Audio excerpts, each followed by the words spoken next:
लेकिन जो दूसरा इंपॉर्टेंट कैंसर है ब्रेस्ट कैंसर, उसके लिए कोई टीका नहीं है। बचाव ही एकमात्र साधन है जिससे कि हम उस कैंसर से बच सकते हैं।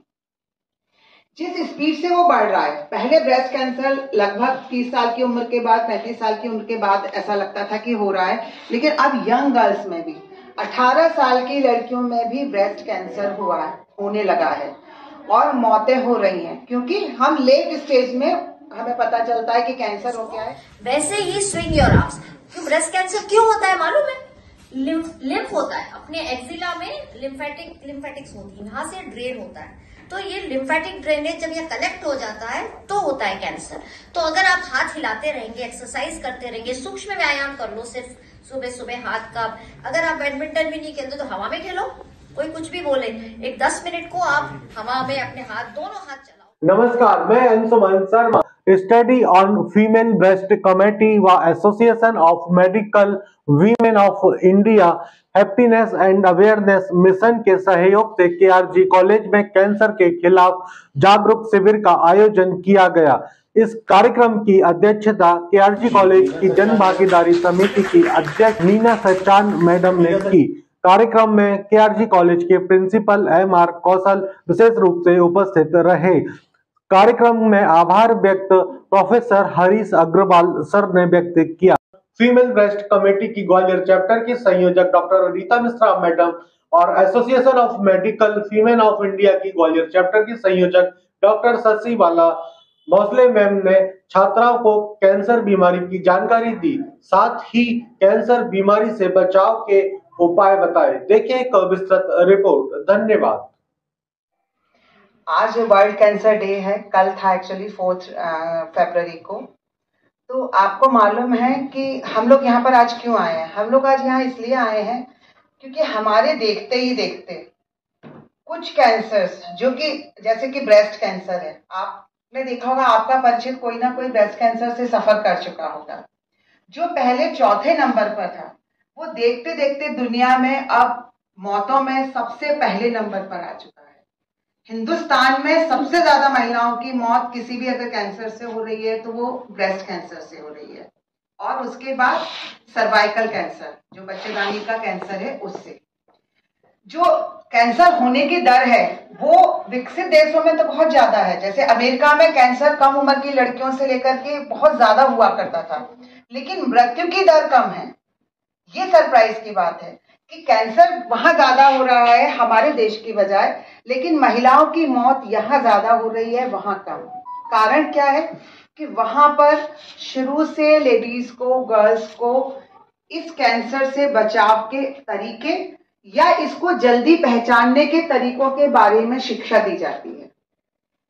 जो सर्वाइकल कैंसर है, जो हमारी बच्चेदानी का कैंसर है, उसके लिए तो अब टीका आ गया है, जो HPV वैक्सीन हमारे को आ गई है, अब तो गवर्नमेंट ने भी उसको अप्रूव कर दिया है। उसके बारे में जानकारी आपको डॉक्टर शशि बाला भोसले देंगे। लेकिन जो दूसरा इंपॉर्टेंट कैंसर है ब्रेस्ट कैंसर, उसके लिए कोई टीका नहीं है। बचाव ही एकमात्र साधन है जिससे कि हम उस कैंसर से बच सकते हैं। जिस स्पीड से वो बढ़ रहा है, पहले ब्रेस्ट कैंसर लगभग 30 साल की उम्र के बाद, 35 साल की उम्र के बाद ऐसा लगता था कि हो रहा है, लेकिन अब यंग गर्ल्स में भी, 18 साल की लड़कियों में भी ब्रेस्ट कैंसर होने लगा है और मौतें हो रही हैं, क्योंकि हम लेट स्टेज में हमें पता चलता है कि कैंसर हो गया है। जब तक पता चलता है 3rd या 4th स्टेज में पहुंच चुका होता है, फिर उसका ट्रीटमेंट बहुत ज्यादा मुश्किल होता है। मेन जो एज है वो 55 ईयर्स की एज तक है। तो सोसाइटी पर उसका कितना इफेक्ट होता है, क्योंकि उस समय वो बहुत इंपॉर्टेंट रोल प्ले कर रही होती है माँ। ऐसा नहीं है कि वो बुढ़ापे में कैंसर हुआ, जब उसकी जिम्मेदारियां पूरी हो गई तो चलिए ठीक है कैंसर हो गया, कोई बात नहीं है। लेकिन उस समय उसे बच्चों को देखना है, पूरा घर परिवार देखना है, आर्थिक रूप से सुदृढ़ होना है, और उसी समय इस तरह की परेशानी आ जाती है। तो जिनके घर में है उन्हें मालूम है कि कितनी ज्यादा ये इंसान को तोड़ देता है, शारीरिक रूप से, आर्थिक रूप से, मानसिक रूप से। हर समय डर सा लगा रहता है, इतना पैसा खर्च कर रहे हैं, इतना ट्रीटमेंट करा रहे हैं, उसके बाद भी पता नहीं हम जिंदा बचेंगे कि नहीं बचेंगे, हमारे बाद परिवार का क्या होगा।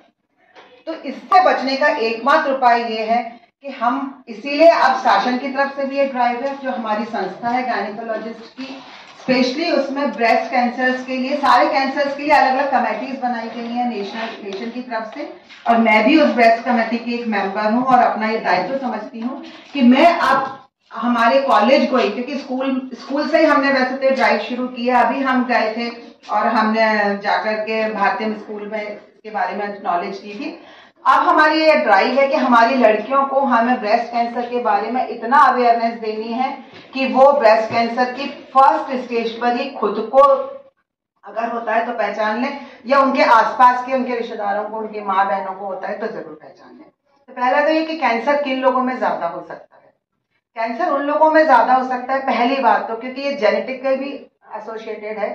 तो अगर किसी के घर में हिस्ट्री है कि उसकी माँ को, बहन को, मौसी को, नानी को अगर कैंसर की, किसी भी तरह के कैंसर की, जरूरी नहीं कि ब्रेस्ट कैंसर हुआ हो, अगर संभावना हुई है, इसका मतलब उसकी फैमिली में वो कैंसर की जीन्स रन करते हैं और वो कैंसर हो सकता है। इसे तो हम प्रिवेंट नहीं कर सकते हैं, इसे सिर्फ हम बचा कर सकते हैं। लेकिन आजकल जो हमारी लाइफ स्टाइल हो गई है वो भी एक बहुत बड़ा कारण है। बहुत लेट शादियां होना, लेट बच्चे पैदा होना, ये भी एक बहुत बड़ा कारण है। और कई लड़कियां, आजकल समय इतना बदलाव आ चुका है कि शादी से पहले ही गर्भ निरोधक गोलियां तक लेने लगती हैं, या शादी हो जाती है तो उसके बाद भी बच्चे जल्दी नहीं चाहिए तो गर्भ निरोधक गोलियों का सेवन करने लगती हैं। वो भी एक बहुत बड़ा कारण है। सिगरेट, तंबाकू, अल्कोहल, जंक फूड और एडल्ट्रेटेड फूड, उसका एक बहुत बड़ा रीजन है, क्योंकि वो तो हर बीमारी का कॉज निकलेगा। बिकॉज हमारा जो बॉडी का जो नॉर्मल सिस्टम है, उसको वो डिफेंसिव जो सिस्टम है, हमारा जो इम्यून सिस्टम है, वो खराब खाने की वजह से प्रॉपरली वर्क नहीं करता है और हमारी बॉडी को सेव नहीं कर पाता है। अपने आप जो उसका सेल्फ डिफेंस मैकेनिज्म है वो डिस्टर्ब हो जाता है। तो ये सारी चीजें बहुत ज्यादा हो रहती है। किसी तरह का रेडिएशन हुआ है, मान लिया आपको बचपन में कोई ऐसी बीमारी हुई जिसकी वजह से आपको बार बार एक्सरे कराना पड़ गया है, तो अगर रेडिएशन किसी वजह से हो रहा है तो बहुत जरूरी है। या कोई कैंसर आपको हो चुका है, किसी को बचपन में किसी ब्लड कैंसर हो गया, कोई और कैंसर हो गया है, तो उन लोगों को भी बाद में ब्रेस्ट कैंसर होने की संभावना रहती है। अब इससे बचें कैसे? इससे बचने का एकमात्र उपाय है कि आप 17-18 साल की उम्र से अपने ब्रेस्ट का सेल्फ एग्जामिनेशन शुरू करें। आपने देखा होगा, हम एक कार भी खरीदते हैं तो हम उसकी सर्विसिंग कराते हैं, हर महीने में इतना चल गई तो इतना कराना, इतना चल गई तो इतना। पर बॉडी को सब लोग निग्लेक्ट करते हैं। ब्रेस्ट को तो सबसे मोस्ट निग्लेक्टेड ऑर्गन है, बहुत इंपॉर्टेंट ऑर्गन है, मातृत्व प्रदान करता है, बच्चों को लाइफ देता है, लेकिन सबसे ज्यादा निग्लेक्टेड ऑर्गन है ये। तो सेल्फ एग्जामिनेशन जो हमारी बच्चियों की आदत में आ जाए, क्या करना है? सेल्फ एग्जामिनेशन कोई अलग से बहुत बड़ा भारी एग्जाम नहीं है, लेकिन जिन चीजों के बारे में हम बात नहीं करते हैं, ब्रेस्ट एक ऐसी चीज है, यूट्रस एक ऐसी चीज है कि अभी तक हमारी सोसाइटी में लड़कियां उसके बारे में जनरली एक दूसरे से बात नहीं करती। बात करती हैं आपस में, बॉयफ्रेंड्स के बारे में करेंगी, इसके बारे में, कपड़े, ज्वेलरी, इसके बारे में करेंगी, लेकिन अपने ऑर्गन्स के बारे में बात नहीं करती हैं। अब समय बदला है, अब लोगों ने और ना ही उन्हें नॉलेज दी जाती है, ना हमारे यहाँ की एजुकेशन में अपनी ह्यूमन बॉडी के बारे में एक्चुअली सभी बच्चों को नॉलेज होना चाहिए, पर वो नहीं दी जाती है। तो हम आपको वो नॉलेज दे रहे हैं कि सेल्फ ब्रेस्ट एग्जामिनेशन क्या करना है। 2 तरह से होता है। एक सिर्फ देखना, किसी चीज को देखना। जैसे हम लोग प्रैक्टिस करते करते इतने एक्सपर्ट हो जाते हैं कि जैसे ही मरीज हमारे चैम्बर में एंटर होता है, हमारे को उसकी शक्ल देखकर समझ में आ जाता है, ये एनीमिक है, अगर इसको ब्लड की कमी है, उसको लिप को देख के हमें समझ में आ रही है तो ट्यूबरकुलर लग रहा है, इसको कुछ ना कुछ प्रॉब्लम है। उसकी चलती हुई सांसों से भी हमें अंदाज हो जाता है बहुत कुछ कि इसका रेस्पिरेशन ठीक चल रहा है कि नहीं, ये प्रॉपर है कि नहीं। तो ऐसे ही देखने से बहुत सी चीजें समझ में आती हैं। कुछ नहीं करना है, जब भी आप बाथरूम में हो या कभी भी जब आपको टाइम मिलता है, तब सामने खड़े होकर मिरर के अपने ब्रेस्ट को खुद देखना है, महीने में 1 बार। जब आप देखेंगे उसको, महीने में हर बार देखेंगे। नॉर्मल ब्रेस्ट आपको लगेगा नॉर्मल ब्रेस्ट है, बार बार क्या देखना, लेकिन जब आप उसको बार बार देखेंगे तभी तो जब उसमें एबनॉर्मेलिटी आएगी, तब आपको समझ में आएगा कि अरे ये अभी तक मैं देख रही थी, ये चीज नहीं थी, अब ये कहां से आ गई है। तो इसलिए inspection of the breast, inspection बहुत जरूरी है। उसका कब करना चाहिए? ये जनरली मेंसेस जब ओवर हो जाए आपके, उसके बाद करना चाहिए, क्योंकि मेंसेस के पहले जो हार्मोनल हमारे यहाँ चेंजेस होते हैं बॉडी में, उसकी वजह से ब्रेस्ट बहुत टेंडर हो जाते हैं, बहुत हार्ड हो जाते हैं, पेनफुल हो जाते हैं, तो उस समय कोई भी एग्जामिनेशन करना पॉसिबल नहीं होता। तो पोस्ट मेंसेस आप कभी भी जब भी नहाते समय एक सिंपली खड़े होकर के 2-3 पोजीशंस में उसको करना होता है। एक बार ऐसे खड़े होकर देखना है, एक बार हैंड्स को ऊपर खड़े करके देखना है, दोनों हैंड्स ऊपर करिए, ऐसे देखना है, और एक बार कमर पे हाथ, ऐसे कमर पे हाथ रख के कंधे पीछे रख के इस तरह से देखना है। इन तीनों पोजीशंस में ही आपको देखना है और इन्हीं पोजीशंस में आपको बाद में एग्जामिन भी करना है। बेटा ये इसलिए मैंने बताया क्योंकि मैं मुंह से बोलूंगी तो शायद आपको इतना समझ में नहीं आएगा। तो ये 3 पोजीशंस आर वेरी इंपॉर्टेंट। कैसे देखना है? 3 फिंगर्स जो सेंटर की हैं उनको लेना है और उनके पल्प को यूज करना है। ऐसे ऐसे दबाना नहीं है क्योंकि वो पेनफुल हो जाएगा और मूवेबल होती है गांठ। कई बार आपने देखा होगा गांठ की शिकायत लेकर तो तमाम लड़कियां आजकल हमारे पास आती हैं। घबराना भी नहीं है कैंसर से कि कोई भी गांठ है तो कैंसर ही है, ऐसा जरूरी नहीं है। 80% गांठों में कैंसर नहीं होता है, लेकिन 20% में होता है, और यही सोच के वो 20% मिस हो जाते हैं। तो इस पल्प से करना है एग्जामिन आपको जब भी करना है। आपने इंस्पेक्शन कर लिया, इंस्पेक्शन में आपको क्या क्या देखना है? साइज देखनी है कि आप दोनों ब्रेस्ट की साइज ठीक है, कोई बहुत ज्यादा बड़ा है, बहुत ज्यादा, नॉर्मली थोड़ा सा डिफरेंस होता है, पर अगर कहीं से बहुत ज्यादा उभरा हुआ दिखे तो आपको शक होना चाहिए कि इतना उभरा हुआ दिख रहा है, कहीं गांठ तो नहीं है अंदर। उसका शेप देख लीजिए आप, शेप और साइज लगभग एक ही चीज हो गई। फिर निपल से कोई डिस्चार्ज तो नहीं हो रहा है, निपल में कुछ अनयूजुअल कोई पस तो नहीं आ रहा है, दबा के भी देखिए उसको, पस तो नहीं आ रहा, कोई ब्लीडिंग तो नहीं हो रही है वहां पर। प्लस स्किन का कलर चेंज, स्किन में अगर बहुत जैसे ब्लू वेसल्स दिख रही है आपको ऊपर करती हुई, या फिर उसको संतरे के छिलके जैसी स्किन बोलते हैं, संतरे की स्किन जैसी, अगर जगह जगह उसमें संतरे के छिलके जैसे गड्ढे पड़ रहे हों तो उस तरह की स्किन तो नहीं हो रही है। निपल कहीं रिट्रैक्ट तो नहीं हो रहे हैं, बहुत ज्यादा अंदर तो नहीं जा रहे हैं, या आसपास के एरिया अंदर तो नहीं जा रहा है, तो आप उसको देखिए। प्लस आप अपना जो एक्जिला है, दोनों आर्म पिट्स हैं, जब आप हाथ ऊपर इसीलिए करवाए गए कि अगर उसमें भी कोई गांठ होगी तो उसमें भी आपको दिखाई दे जाएंगी। कई बार कुछ नहीं होता है, यहाँ पे अपने को गांठें होती हैं वो पता चल जाता है।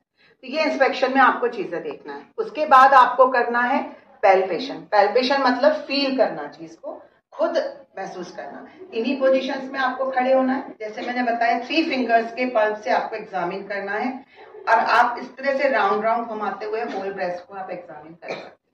सिंपल प्रक्रिया है जो एक लड़की को भी, एक वुमन को भी, एक महिला को भी करना चाहिए, और ये हर महीने लड़कियों को करना चाहिए। लेडीज को जिनके मेंसेस ओवर हो चुके हैं उन्हें भी ये करना चाहिए, लेकिन उन्हें तो इसके अलावा मैमोग्राफी भी कराना चाहिए हर 1 साल में। अगर 1 साल में नहीं करा सकते तो 2 साल के अंदर उनको मैमोग्राफी कराना चाहिए। अगर इस सब के दौरान आपको कुछ भी अनयूजुअल लगता है, कोई भी गांठ लगती है, तो आप तुरंत डॉक्टर से मिले। ये मत सोचिएगा भी छोटी सी मटर के बराबर की जो गांठ होती है वो भी कैंसर निकलती है। इसलिए इतना एक्सटेंसिव फील करके 3 फिंगर्स के, क्योंकि इतनी छोटी सी आपने एक आध फिंगर से देखा तो वो मिस हो जाएगी, तो इसलिए इसको पूरी तरह से पैल्पेट करके देखना होता है कि अगर इतनी सी भी छोटी गांठ होगी तो वो कल को जाके कैंसर का रूप ले सकती है।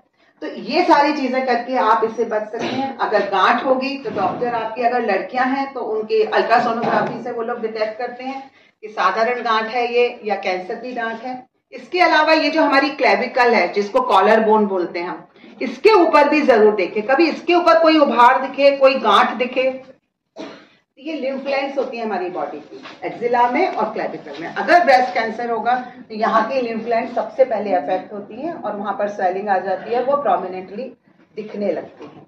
तो इसलिए ये जगहों को देखना बहुत ज्यादा चीज है। ये एग्जामिन करने के बाद अगर कुछ आप ठीक है तो वेल एंड गुड, लेकिन अगर कुछ भी प्रॉब्लम लगती है तुरंत डॉक्टर के पास जाकर के मैमोग्राफी कराइए अपनी, अल्ट्रासोनोलॉजी वाली है जो बड़ी लेडीज होती है, क्योंकि जो एक्सरे वाली मैमोग्राफी होती है उसमें रेडिएशन होता है, तो केवल अल्ट्रासाउंड से करते हैं। एक FNAC और बायोप्सी करके फिर वो लोग कंफर्म करते हैं। हालात हों कैसे, हमें बस जीतना है, यही अब जिद हो तेरी, यही बस रार हो, कैंसर को जीतना है और कैंसर से हमें जीतना है। हम सबको ये फैसले and my dear colleague Rita and my dear girls, अपने को आज सर्वाइकल कैंसर के बारे में बताना है। Don't confuse cervical cancer with that neck. सबको सर्वाइकल नेक ही मांगता है, ठीक है ना? So this is not neck. हम गर्ल्स हैं। Why are we girls? Because हमारे पास ओवरीज हैं। यू नो, तुम लोग सब साइंस वाले हो, समझोगे कि अपने को अपनी बॉडी समझनी चाहिए हमारे पास यूट्रस होता है, सर्विक्स होता है, ओवरीज होती है, ट्यूब्स होते हैं। तो यूट्रस का जो मुंह होता है उसको बोलते हैं सर्विक्स, ठीक है। तो सर्विक्स को अपन क्यों इतना घबराते हैं? Because this is the only cancer जो 100% प्रिवेंटेबल है। इसमें जेनेटिक्स का भी कोई रोल नहीं है। जैसे ब्रेस्ट कैंसर में मैडम ने बोला आपके जीन्स में अगर वो है जेनेटिकली प्रोन, क्योंकि ये सिर्फ अपनी हैबिट्स के बारे है। सो सर्वाइकल कैंसर का एक बहुत अच्छा फायदा है कि हम इसको 100% इससे बच सकते हैं। हमारे सरकार ने इस बार बोला है कि हमें कैंसर मुक्त भारत चाहिए, खाली भारत नहीं चाहिए, कैंसर मुक्त भारत चाहिए। कैंसर एक ऐसी बीमारी है वो पूरे परिवार को खा जाती है बेटा, तो you have to be very cautious. और ये जो कैंसर सर्विक्स होता है ना, ये एक्चुअली सेक्सुअल एक्टिविटी से होता है। तो हम लोग आजकल इसलिए जैसे ही आप 9 साल के होते हो, अभी आप अपने घर में जाके बताओ, 9 इयर्स के बाद ही इसका टीका लगने लगा है।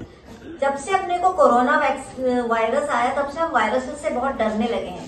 HPV virus 60,000 females cancer cervix से मर रही है हर साल।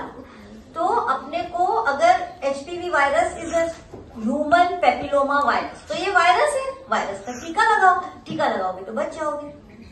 It is that simple.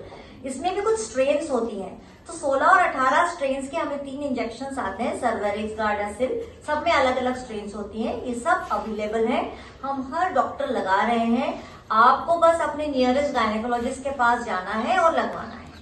अब कैंसर सर्विक्स के लिए हमारी सरकार और क्या कर रही है ना, HPV वायरस की, ये आपने को ऐसी अवेयरनेस लानी है कि तुम अपने दोस्त को बताओ, दोस्त से 4 को बताओ, 4 से 8 को बताओ, और हर एक जन जाके एक बार अस्पताल का चक्कर लगाओ, अपनी मम्मियों को ले जाओ, क्योंकि जो लेडीज ऑलरेडी मैरिड है, बच्चे हो चुके हैं, उनको ये जांचें जरूरी है। क्योंकि वायरस का वैक्सीनेशन तभी मदद करेगा जब एक्सपोजर के पहले हम लगा दें। इसीलिए हम 9 साल से ही चालू कर रहे हैं, जल्दी चालू कर रहे हैं। तो आप जो भी 9 साल के ऊपर जितने भी बच्चे हैं, अभी तुम लोग अंडर 45 हो, जितने भी लोग हैं, सब लोग जाके टीका लगवाएं। गवर्नमेंट ने अब ये अवेलेबल कराने वाली है। अगर गवर्नमेंट में अभी अवेलेबल नहीं है तो प्रैक्टिकली वैसे भी अवेलेबल है, कोई प्रॉब्लम नहीं है। आप ऑनलाइन शॉपिंग करते हो 2-2 हजार की, तो कम से कम एक शॉपिंग अपनी हेल्थ के लिए भी करना चाहिए, ठीक है ना। तो आप लोग को कैंसर सर्विक्स में एक चीज और है, एनवायरमेंटल फैक्टर भी बहुत जरूरी है। एनवायरमेंटल फैक्टर मतलब अगर आपकी इम्यूनिटी कम है, सबसे ज्यादा आजकल हम लोग को जो देखने मिल रहा है, विटामिन डी की कमी मिल रही है। तो आप विटामिन डी, विटामिन सी, ये अपनी डाइट में, विटामिन डी डाइट से नहीं मिलता, सूरज भगवान ही देते हैं, फ्री है। पर आपको विटामिन डी वैसे भी गोली खा लेनी चाहिए हफ्ते में एक, उससे आपकी इम्यूनिटी बनेगी। विटामिन सी खा लेना चाहिए। तो कैंसर्स जो है, इनसे डरने की जरूरत नहीं है, लेकिन इनसे लड़ने की क्षमता हर एक में होनी चाहिए। तो तुम लोग जो अभी पढ़ रहे हो, यंग गर्ल्स हो, तुम लोग बाहर का कुछ आउटडोर गेम खेलते हो? ब्रेस्ट कैंसर के लिए भी बहुत जरूरी है। स्विंग योर आर्म्स, रस्सी कूदते हो? सब छोड़ दिया आजकल बच्चों ने। Yes, so you have to swing your arms. जैसे हर महीने मैडम ने बोला आप लोग को एग्जामिन करना है ब्रेस्ट को, वैसे ही स्विंग योर आर्म्स। क्यों ब्रेस्ट कैंसर क्यों होता है मालूम है? लिम्फ होता है अपने एक्सिला में, लिम्फेटिक्स होती है, यहाँ से ड्रेन होता है। तो ये लिम्फेटिक ड्रेनेज जब ये कलेक्ट हो जाता है तो होता है कैंसर। तो अगर आप हाथ हिलाते रहेंगे, एक्सरसाइज करते रहेंगे, सूक्ष्म व्यायाम कर लो, सिर्फ सुबह सुबह हाथ का। अगर आप बैडमिंटन भी नहीं खेलते तो हवा में खेलो, कोई कुछ भी बोले, एक 10 मिनट को आप हवा में अपने दोनों हाथ चलाओ। या फिर नहाने के बाद जो टॉवेल लेते हो, टॉवेल से आप जब टॉवेल से पोंछते हो पीठ, तो ऐसे ऐसे करके पोंछो। तो उससे क्या होता है कि दोनों हाथों का lymphatic drainage. So 10 minutes every day, that is also important कि तुम लोग को वो नहीं। और दूसरी है ओबेसिटी। सबसे कैंसर्स का बड़ा कारण है ओबेसिटी। ओबेसिटी मतलब मोटापा। मोटापा से क्या होता है? क्या होता है मोटापे से? हाँ बताओ। Thyroid, okay. और मोटापे से थायराइड नहीं होता, थायराइड से मोटापा होता है। क्यों होता है? क्योंकि हाइपोथायराइड से बॉडी स्लगिश हो जाती है, तो मेटाबॉलिज्म स्लो हो जाता है। तो क्या है, खाना सब कलेक्ट होता जाता है और हिप्स पे और उस पे आता जाता है। मोटापे से क्या होता है? Fat stores. जहां भी फैट स्टोर्स होंगे वहां कैंसर होने की संभावना अधिक होती है। देखो, जो ब्रेस्ट कैंसर है वो भी ईस्ट्रोजन प्रोजेस्टेरॉन डिपेंडेंट होता है। दो ही हार्मोन्स होते हैं, औरतों में बहुत सारे हार्मोन्स तो होते नहीं है, दो ही तो हार्मोन है, एक ईस्ट्रोजन और एक प्रोजेस्टेरॉन। जो ईस्ट्रोजन हार्मोन है वो होता है